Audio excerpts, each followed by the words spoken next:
um julgamento acontecendo neste momento no Supremo Tribunal Federal, que retomou a apreciação da pauta que trata da descriminalização do porte de maconha. Lembrando que falta apenas um voto para se formar maioria. O presidente da Corte, Luiz Roberto Barroso, abriu a sessão dizendo que o objetivo é estabelecer critérios como a quantidade de droga que difere usuário de traficante. O magistrado seguiu dizendo que recebeu uma ligação do presidente da Confederação Nacional dos Bispos do Brasil, Dom Jaime, questionando justamente se o STF liberaria as drogas. E ele foi rebatido por André Mendonça, que acabou gerando uma discussão. A gente separou esse trecho, vamos acompanhar. A grande pergunta que fica é o ilícito administrativo. Quem vai fiscalizar? Quem vai processar? Quem vai condenar? Quem vai acompanhar a execução dessa sanção? Não existe. Essa deliberação, com a devida vênia aos entendimentos em contrário, tem que ser adotada pelo legislador. Eu sou contra, mas eu me curvaria caso o legislador deliberasse em sentido contrário, apenas conseguindo a minha opinião, e entendo com a devida vênia que o presidente da CNBB não é vítima de desinformação. Bom, Vossa Excelência acaba de dizer a mesma coisa que eu disse, apenas com um tom um pouco mais panfletário. Eu, ao início da sessão, disse: estamos discutindo se é ato ilícito administrativo ou se é ato ilícito penal. Vossa Excelência entende que é ato ilícito penal e tem todo o direito de achar, mas a minha explicação foi absolutamente correta do que está sendo decidido aqui, se é ilícito penal ou se é ilícito administrativo. O resultado do julgamento pode aumentar a tensão do STF com o Congresso Nacional, já que o Senado está discutindo justamente uma PEC que criminaliza o porte e a posse de drogas. Um entendimento contrário ao julgado pelo Supremo Tribunal Federal, pelo menos em parte da Corte. Vamos girar com os nossos comentaristas. Agora sim, Roberto Mota. Mota, seja bem-vindo, uma ótima noite a você. Esse julgamento que trata da descriminalização da maconha, ou pelo menos o estabelecimento de uma quantidade de drogas, de maconha, para diferenciar usuário de traficante, inclusive gerando debates no plenário da Corte. Mota. Esse é um assunto sobre o qual a gente tem muita coisa para dizer, Caniato. Eu vou começar dizendo que a maconha é porta de entrada para outras drogas. O Estado, que não tem a coragem moral de proibir a droga, vai ter que lidar com as consequências. O Estado vai continuar enfrentando traficantes, porque o tráfico não desaparece com legalização ou com estabelecimento de quantidade. Pelo contrário, o Estado ainda vai ter que lidar com uma multidão de dependentes químicos. E aí vale a pena checar os defensores, eu sempre recomendo isso aos defensores da liberação, que verifiquem quanto está custando uma diária em uma clínica de reabilitação. Quem vai pagar por isso, no final das contas, são os pagadores de impostos. As experiências internacionais de tolerância com legalização, tolerância com as drogas, são um fracasso monumental. Basta ver o que acontece nos Estados Unidos. Na semana passada, eu publiquei no meu Twitter, eu acho que a gente já mostrou aqui o número de mortes por overdose nos Estados Unidos em 2021. Foram mais de 100 mil mortos. É mais do que o dobro de todas as mortes causadas por armas de fogo naquele ano. É isso, girando com os nossos comentaristas, Cristiano Beraldo. Beraldo, essa é uma discussão que acontece em vários países, também aí nos Estados Unidos, vários estados têm entendimentos distintos. Agora, esse debate que acontece no âmbito do Supremo Tribunal Federal, os ministros pensam de forma distinta. E o que você defende nesse caso? Também concorda com o ministro André Mendonça, que fala em intervenção, ou pelo menos que essa é uma responsabilidade do Poder Legislativo, que está discutindo uma matéria que trata disso, inclusive, né? Eu defendo o fim da TV Justiça, Caniato, é isso que eu defendo, porque você ter esse show em que se transformou a Suprema Corte brasileira é extremamente prejudicial à própria justiça. As pessoas são levadas a achar que a TV, a transmissão ao vivo, ela aumenta a transparência, que ela, de alguma forma, melhora a democracia brasileira, mas isso não é verdade. Né? A gente sabe como os votos e as discussões antigamente, os votos eram muito mais curtos e as discussões eram muito mais técnicas.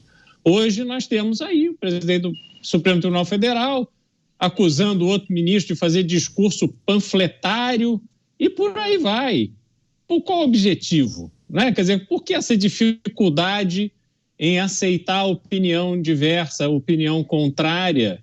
Que a gente aqui, a sociedade civil, sobretudo nós, que temos exposição nas redes sociais, na imprensa e tal, às vezes emitimos uma opinião que causa reações e tal, e a gente está sempre com medo de ser alcançado ali por algum tipo de reação de pessoas poderosas.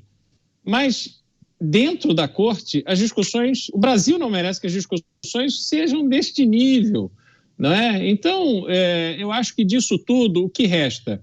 Resta a população brasileira cobrar que esse tipo de legislação seja definido pelo legislativo. Lembremos, não é difícil. Legislativo legisla. Executivo executa. O judiciário, se provocado, se manifesta sobre se a decisão está ou não de acordo com a lei. É só isso. Não é difícil entender, mas parece muito difícil cumprir essas regras básicas.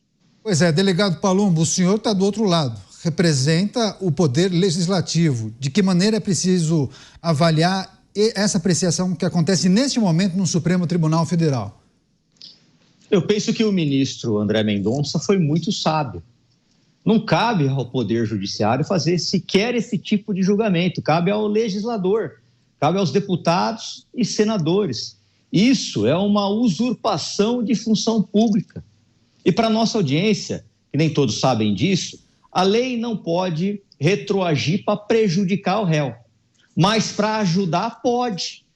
Se isso passar, vai abrir um precedente para milhares de traficantes, que eles falam que são traficantes, microtraficantes, não importa, está fazendo mal para a sociedade, cometendo crime, vão ser soltos pela porta da frente.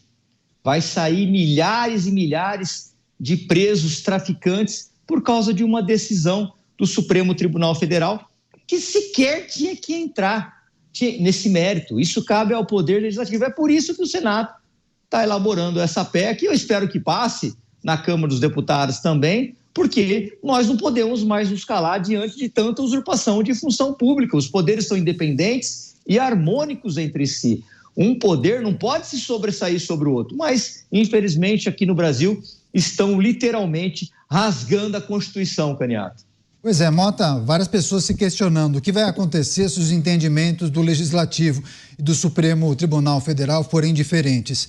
Pode abrir justamente esse precedente perigoso destacado pelo delegado Palumbo. Agora, ainda que o Supremo Tribunal Federal estabeleça uma quantidade de drogas para o usuário, esse usuário vai comprar onde? Na farmácia, na drogaria?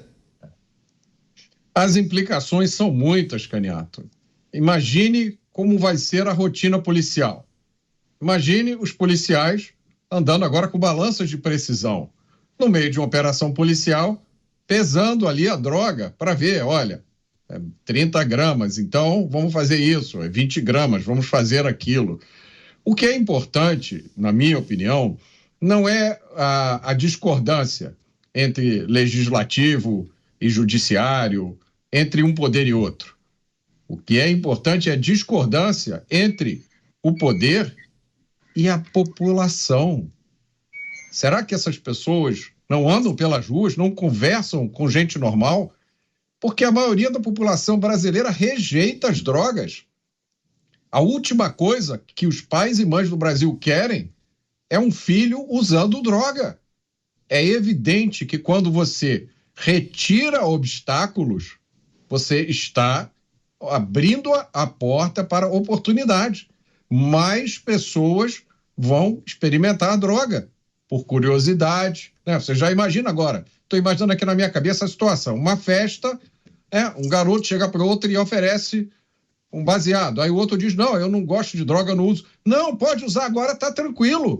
Você não viu a decisão que saiu? Isso não é fantasia da minha cabeça, né? Eu vejo todos os dias. Ontem eu estava na praia caminhando e tinha uma turma fumando maconha, 2 horas da tarde do meu lado. Isso acontece praticamente toda vez que eu vou à praia. drogas são o caminho da dependência. Essa é uma das características das drogas. Elas provocam imenso prazer e elas criam dependência, elas criam distúrbios psiquiátricos, inclusive a maconha. A maconha que é vendida hoje em dia tem muitas vezes mais o teor de THC do que a maconha de algumas décadas atrás. Ela causa distúrbios psiquiátricos, isso está fartamente documentado. Então, a pergunta é, com todos os problemas que o Brasil tem, a gente acabou de falar sobre um assunto aqui do qual não tive a chance de participar, de um assalto que parecia uma operação militar. De onde será que vem o dinheiro para organizar isso? Eu vou dar uma pista, das drogas, inclusive da maconha. Como você mesmo diz, Caniato, de onde virá, né, a maconha para essas 10 gramas ou 15 gramas ou 20 gramas que serão permitidas? Virão dos traficantes, a não ser que o próximo passo seja a legalização. O que você está criando aqui é uma esquizofrenia. Você está dando uma espécie de licença para as pessoas consumirem até tantas gramas de um produto que é proibido. Como é que isso vai funcionar na vida real? O meu palpite é, não tem jeito disso dar certo. Pois é, exatamente. Se é essa a ideia, então eles deveriam inverter, né? Primeiro você libera a comercialização e a partir daí você cria uma quantidade que a pessoa pode andar para consumir, mas daí teria um local para você adquirir. Senão não faz sentido, né? Agora, você, Cristiano Beraldo, só quero pedir para as pessoas que nos acompanham nas mais diferentes plataformas o que você acha dessa discussão que acontece no Supremo Tribunal Federal. Acha que descriminalizar o porte e a posse, o porte e o uso da maconha, porte e posse de maconha até uma determinada quantidade, vai ajudar ou vai atrapalhar o Brasil? Faça essa reflexão, se puder, envie para a gente o que você pensa. Você, Cristiano Beraldo, o que precisa trazer também nessa reflexão? De onde as pessoas comprariam essa droga, hein, Beraldo? Olha, como é que pode, né, o Brasil chegar nesse ponto em que a autoridade máxima do judiciário, que deveria tratar com o máximo rigor, o rigor previsto numa legislação penal séria, aquele que atua na clandestinidade, na ilegalidade. Isso é comércio de drogas. Toda droga que circula e é consumida pelos Mauricinhos de Ipanema, os bacaninhas da Faria Lima, a turminha dos Jardins, a galera de Trancoso, toda droga consumida por eles é de origem ilícita, ilegal. O dinheiro dessa turma, que não são só os ricos que consomem droga, mas são eles que são mais afetados pela violência que a droga causa. O dinheiro deles é que financia a violência que nos alcançam aqui. Nós que não temos absolutamente nada a ver com isso. E aí, dentro desse contexto, nós temos a cúpula do Poder Judiciário brasileiro que, sem precisar transgredir as linhas das funções institucionais que tem, poderiam ficar quietos ali observando o Legislativo, o Congresso Nacional trabalhar, mas não. Se antecipam num tema e querem eles estabelecer uma lógica absolutamente irreal de que comprar e consumir drogas em pequenininhas quantidades não tem problema, está tudo bem, é legal. Aí vejam só o Brasil. Você tem, de um lado, o governo taxando quem compra uma blusa de $50 na Shopee. Quem compra bugiganga na Shopee tem que pagar imposto. Mas o traficante que traficar 50 gramas de maconha está ileso. Não vai pagar um centavo, vai pegar o dinheiro dele no cash, vai pôr no bolso e vai embora e dar uma banana para a sociedade e para a polícia. Essa é a realidade absurda que o Brasil está se metendo com esse julgamento. Ninguém aqui do chat até agora disse que concorda com esse entendimento de descriminalização do uso de maconha. Ninguém. Por enquanto, ninguém. Você, delegado Palumbo, Luciano de Souza escreveu o seguinte: descriminalizar, depois que o viciado quiser sair do vício, quem é que vai pagar o tratamento dele? Ou seja, é preciso considerar também um problema de saúde pública, hein? Exatamente. Eu dou um conselho para essas pessoas que gostam de fumar um baseadinho de maneira recreativa, que converse com usuários que estão na Cracolândia. Eu tenho um amigo que hoje é meu assessor, ele ficou 25 anos nas dependências de drogas. Ele morou na Cracolândia, ele escreveu um livro, hoje ele se recuperou, ele é palestrante, ele tenta tirar essas pessoas do vício. E ele fala, ele tem propriedade para falar, comecei pela maconha, não estava ficando mais com aquele barato, fui para o haxixe. O haxixe também não estava legal, fui para a cocaína. A cocaína também não estava legal, eu fui para o mesclado, que é crack com maconha. E assim vai. E assim ele perdeu 25 anos da sua vida e acabou com um patrimônio de mais de 2 milhões de reais, porque o pai dele era um homem de posse. Hoje ele está recuperado, graças a Deus, trabalha dando essas palestras, trabalha como nosso assessor para tirar essas pessoas da rua. E quem fala que legalizar é a solução, estão redondamente enganados, porque o Brasil ele deixa de arrecadar impostos de cigarros contrabandeados 94 bilhões de reais. Não vai resolver o problema, porque aquele morador periférico, ele não vai naquele shopping famoso comprar a sua droguinha 10 vezes mais caro. Ele vai continuar comprando das biqueiras. A quem interessa a legalização das drogas? O que a droga traz de benefício? Absolutamente nada. Nada. Por isso que eu torço, né, e vou lutar bastante para que essa proposta do Senado vire lei o mais rápido possível. E aí a gente vai aguardar se o Supremo vai querer se meter novamente, muito provavelmente por causa de alguma ação impetrada pelo PSOL, que adora fazer esse tipo de reclamação no Poder Judiciário. Aliás, essa ação que motivou isso foi movida por eles. A quem interessa a liberação das drogas no Brasil? Pois é, agora, Mota, o Beraldo levantou um ponto que a gente precisa refletir também com o nosso público, né? Porque grande parte da galera que gosta de dar um tapa num baseado, cheirar uma cocaína na balada, aquela turma que você já destacou, muitas vezes de Ipanema, Leblon, ou o Beraldo falou Jardins, Pinheiros aqui em São Paulo, bairro de Lourdes em Belo Horizonte, enfim, muitas dessas pessoas reclamam da violência. Nossa, que absurdo, né? Olha isso. Olha o que está acontecendo na nossa cidade, mas essas pessoas acham normal passar na biqueira, na favela. Não, conheço um cara bacana, consigo comprar um papelote de maconha, de cocaína e usa de maneira muito tranquila na balada, como se não houvesse nenhuma conexão entre o crime e essa pessoa que acaba financiando esses grupos criminosos, né? Geralmente essas são as pessoas que mais reclamam, Caniato. São as pessoas que mais se horrorizam com a violência, né? Colocam a culpa do crime, da criminalidade. Até eu usei a palavra errada, tá vendo? Eu tenho que me corrigir, não é violência, a gente está falando de crime. Essas pessoas colocam a culpa do crime na desigualdade social. Não é no tráfico de drogas que elas mesmas financiam. Elas não conseguem enxergar isso, né? Então o Brasil tem uma desigualdade social muito grande, a gente precisa lutar contra isso. Agora me dá aí o baseado para eu dar um tapinha aqui enquanto eu luto contra a desigualdade social. E o que a gente precisa lembrar, Caniato, é que quem paga o preço desse hedonismo, quem paga o preço dessa entrega diária às drogas, dessa turma riquinha, são os mais pobres, os que não têm alternativa, os que têm que morar na favela da Maré, os que têm que morar no Complexo do Alemão, os que têm que morar nas biqueiras aí de São Paulo. Eles não têm alternativa, eles não têm para onde fugir. Eles moram em áreas controladas pelo narcotráfico. E a gente sempre precisa perguntar, quem financia o narcotráfico? De onde vem o dinheiro do narcotráfico?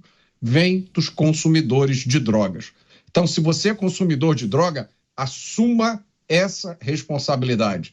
Não abra a boca para reclamar contra a violência, porque o crime sem fim do Brasil é, em grande parte, sua responsabilidade. E é um espanto, Caniato, que autoridades não consigam enxergar isso com a clareza que a gente consegue. Pois é, as pessoas se manifestando aqui no nosso chat, a produção acaba de me informar que houve o registro do voto do ministro Dias Toffoli, placar até o momento 5-4 para considerar que não é crime o porte de maconha para consumo próprio. Mas o voto de Toffoli foi na contramão da maioria. Segundo ele, é preciso considerar crime, sim, o porte de maconha para consumo próprio. Então, 5-4, por enquanto parece que foi paralisada a votação, então a gente vai seguir acompanhando. Daqui a pouco mais informações, não sabemos se será retomado no dia de hoje ou será remarcado no próximo dia.